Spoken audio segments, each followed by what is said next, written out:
Então, o overfitting, as máquinas elas podem generalizar, se não tivermos cuidado, né? Elas podem generalizar os dados. Então, o modelo ele não funciona bem com os dados de treinamento. Ele não generaliza bem. E o underfitting, ele é o contrário do overfitting. Então, o modelo é muito simples para o aprendizado da estrutura tácita dos dados.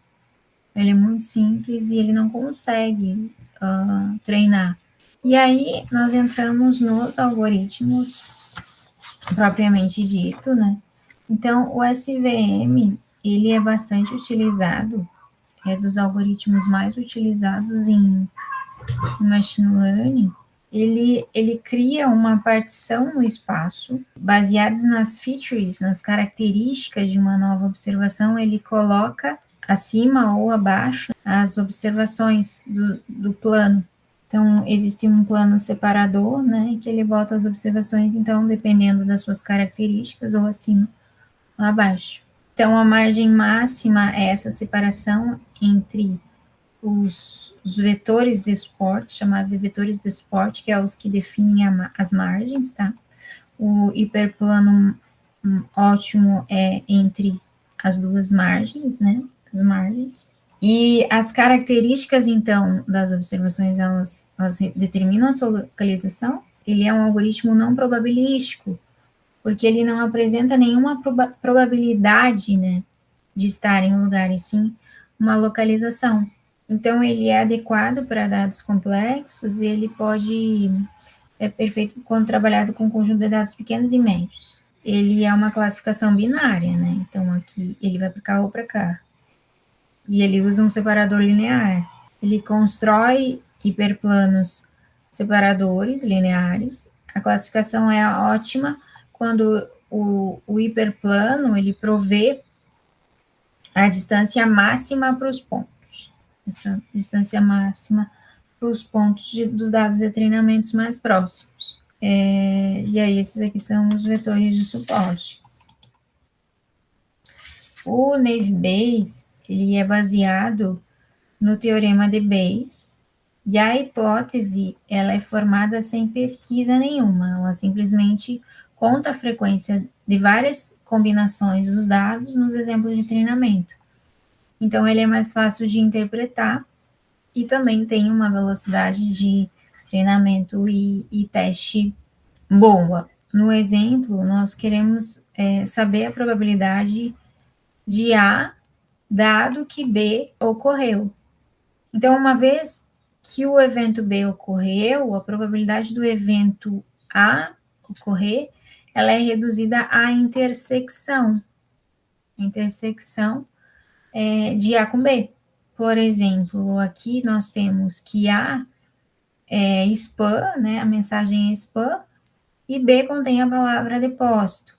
Então, a probabilidade de uma mensagem ser spam, ela vai depender de conter a palavra depósito. Ele dificilmente vai conseguir representar o mundo real. Ele pode trabalhar com dados pequenos, né, dados menores. O Decision Tree, que é dos algoritmos mais usados também, ele exige pouca preparação dos dados, então você não precisa fazer muita preparação. Ele é simples de entender. Com essa pouca preparação, você consegue usar preditores qualitativos, né? Você não precisa fazer todo o pré-processamento como em outros algoritmos. Você pode ter previsões muito rápidas em grandes conjuntos de dados.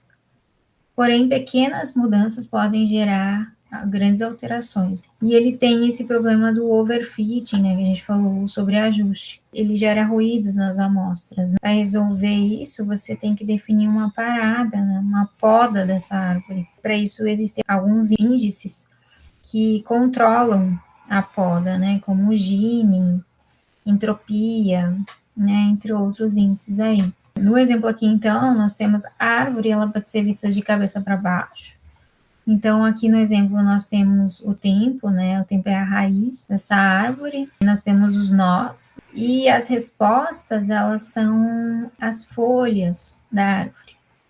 Então, o tempo. Aqui nós temos um exemplo de que a pessoa vai avaliar o tempo para jogar basquete ou alguma coisa assim do tipo. Então, ela está olhando o tempo. Se o tempo estiver ensolarado, aí ela vai analisar a umidade. Se tiver alta, ela não vai jogar. Se a umidade estiver normal, ela vai jogar. Se o tempo estiver nublado, eu vou jogar.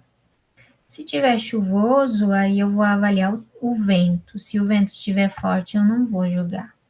Se o vento estiver fraco, aí eu vou jogar. Os Ensemble Learning e Random Forest, eles utilizam um conjunto de árvores de decisão. Eles tentam melhorar esse processo de decisão das árvores, não utilizando os índices de Gini e entropia, e sim utilizando várias árvores.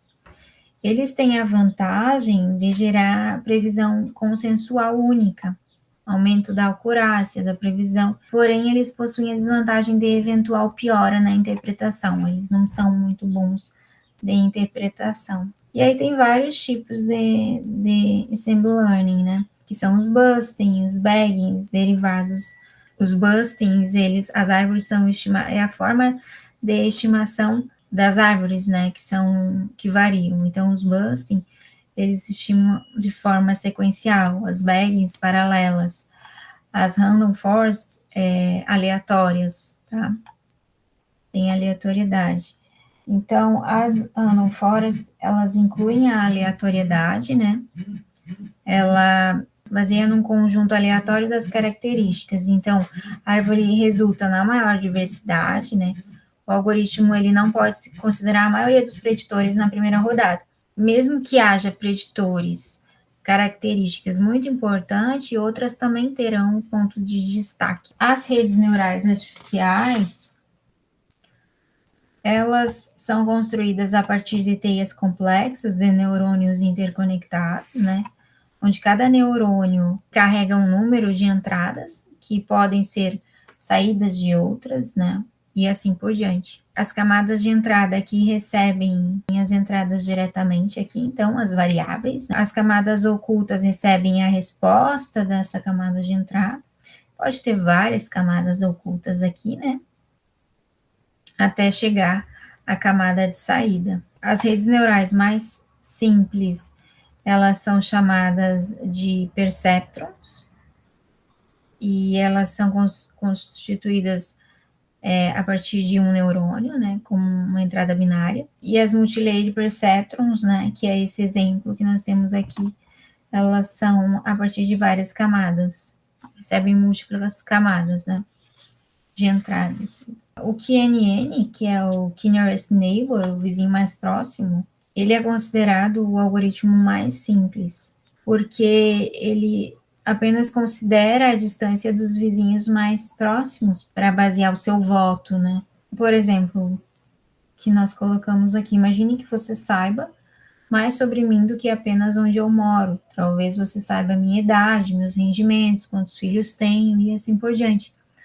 Considerando que o meu comportamento é influenciado ou caracterizado por tais coisas ao máximo, considerar apenas os vizinhos que estão mais próximos a mim, em todas essas dimensões, parece ser uma classificação melhor do que considerar todos os meus vizinhos. Então, ele considera que os vizinhos mais próximos a ele saibam mais sobre ele do que os vizinhos mais longínquos. Por exemplo, se eu considerar o K aqui, né, o K nearest neighbor, o K como 5, ele vai considerar os 5 vizinhos mais próximos a ele para basear a resposta, para basear suas respostas, tá?